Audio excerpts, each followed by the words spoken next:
Hello friend, आज की इस क्लास में हम लोग सामाजिक विज्ञान के बहुत महत्वपूर्ण ऑब्जेक्टिव क्वेश्चन करने वाले हैं। तो आप लोग यह क्लास में अंत तक बने रहिएगा और इस क्लास को आप लोग टेस्ट की तरह लीजिएगा कि आपका कितना सही है और कितना गलती है। तो चलिए इस क्लास को हम स्टार्ट करते हैं। तो आज का हमारा सबसे पहला क्वेश्चन है कि रूस में सोशल डेमोक्रेसी पार्टी की स्थापना कब हुई। तो इसका आंसर हो जाएगा कि रूस में सोशल डेमोक्रेसी पार्टी की स्थापना 1883 ईस्वी में हुई है। इसको हम टाइम बचाने के लिए सिर्फ इसका आंसर ही लिख दिए हैं। फिर है सेकंड नंबर क्वेश्चन कि बोल्शेविक क्रांति किस वर्ष हुई। बोल्शेविक क्रांति किस वर्ष हुई। तो बोल्शेविक क्रांति नवंबर 1917 में हुई। कब हुई? नवंबर 1917 में हुई। फिर चलिए आगे चलते हैं। आगे क्वेश्चन है कि रूस में कृषक दास प्रथा का अंत कब हुआ। रूस में कृषक दास प्रथा का अंत कब हुआ? तो सन 1861 में। और यह क्वेश्चन बहुतों बार पूछा हुआ है, आप लोग इसको याद रखिएगा कि रूस में कृषक दास प्रथा का अंत कब हुआ। तो 1861 ईस्वी में। फिर आगे क्वेश्चन है कि रूस में जार का अर्थ क्या होता है। तो इसका आंसर आप सभी को पता होगा कि रूस में जार का अर्थ होता है सम्राट या राजा। वहाँ का सम्राट या राजा होता है। समझ में आ गया ये चार क्वेश्चन। फिर आगे है कि रूस में कृषक दास प्रथा की अंत किसने की। रूस में कृषक दास प्रथा किसने अंत की। कि रूस में कृषक दास प्रथा की अंत कब हुई। तो हम आपको बताएं 1861 में। पर किसने की? तो जार अलेक्जेंडर द्वितीय ने की थी। और कब की थी? तो सन 1861 ईस्वी में। फिर आगे क्वेश्चन है कि 1917 की पहली रूसी क्रांति को किस नाम से जाना जाता है। तो फरवरी क्रांति के नाम से। किस नाम से? फरवरी क्रांति के नाम से। और आगे क्वेश्चन है कि अप्रैल थीसिस किसने तैयार की। तो अप्रैल थीसिस लेनिन ने तैयार की थी। और लेनिन का जन्म कब हुआ था? तो लेनिन का मृत्यु पूछता है कि लेनिन का मृत्यु कब हुआ था। तो 1924 ईस्वी में, याद रखिएगा।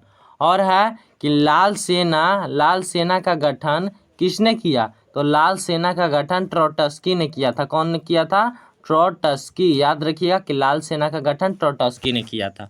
और फिर आगे क्वेश्चन है कि ब्रेस्ट लिटवस्क, यहाँ पर थोड़ा सा क्या हो जाएगा, ब्रेस्ट लिटवस्क की संधि किन दो देशों के बीच हुई। तो ब्रेस्ट लिटवस्क की संधि रूस और जर्मनी के बीच हुई। किन दो देशों के बीच हुई? रूस और जर्मनी के बीच। और क्वेश्चन आगे है कि 1917 में बोल्शेविक क्रांति का नेतृत्व किसने किया। तो 1917 में बोल्शेविक क्रांति का नेतृत्व लेनिन ने किया था। और इसका मृत्यु आप याद ही रखिएगा कि इसका मृत्यु 1924 में हुआ। लेनिन का मृत्यु कब हुआ?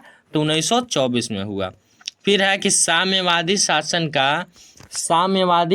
का पहला प्रयोग कहाँ हुआ। साम्यवादी शासन का पहला प्रयोग कहाँ हुआ? तो रूस में हुआ। कहाँ हुआ? रूस में हुआ। फिर है कि रूस में बोल्शेविक क्रांति का नेतृत्व किसने किया। रूस में बोल्शेविक क्रांति का नेतृत्व किसने किया? तभी हम आपको बताएं लेनिन ने किया था। और इसका जन्म मृत्यु 1924 में, याद रखिएगा। और है कि नई आर्थिक नीति का जन्मदाता कौन है। नई आर्थिक नीति का जन्मदाता कौन है? तो लेनिन ही है। लेनिन से बहुत सारा क्वेश्चन पूछा जाता है। नई आर्थिक नीति का जन्मदाता कौन है? तो लेनिन है। फिर है कि लेनिन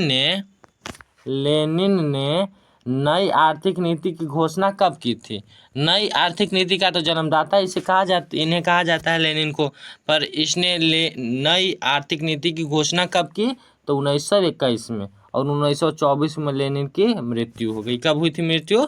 24 में। तो यहाँ क्वेश्चन है कि लेनिन की मृत्यु कब हुई। तो 1924 में हुई थी। याद रखिएगा, कोई दिक्कत आपको नहीं होगा। और आगे है कि सोवियत संघ का विघटन किस वर्ष हुआ। सोवियत संघ का विघटन किस वर्ष हुआ? तो 1991 में हुआ। कब हुआ? 1991 में। और हम आपको 2 क्वेश्चन देते हैं, उसका आंसर आप कमेंट में आंसर दे दीजिएगा उसका। सबसे पहला हमारा क्वेश्चन है कि जर्मन राइन राज्य का निर्माण किसने किया था।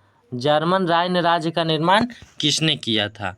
और सेकेंड नंबर क्वेश्चन है कि मेजनी का जन्म कब हुआ। तो यह क्वेश्चन का आंसर आप भेजिएगा कमेंट में, मेजनी का जन्म कब हुआ। तो चलिए आज की इस क्लास को यहीं पर हम बंद करते हैं। मिलते हैं अगले क्लास में। तब तक के लिए जय हिंद, जय भारत।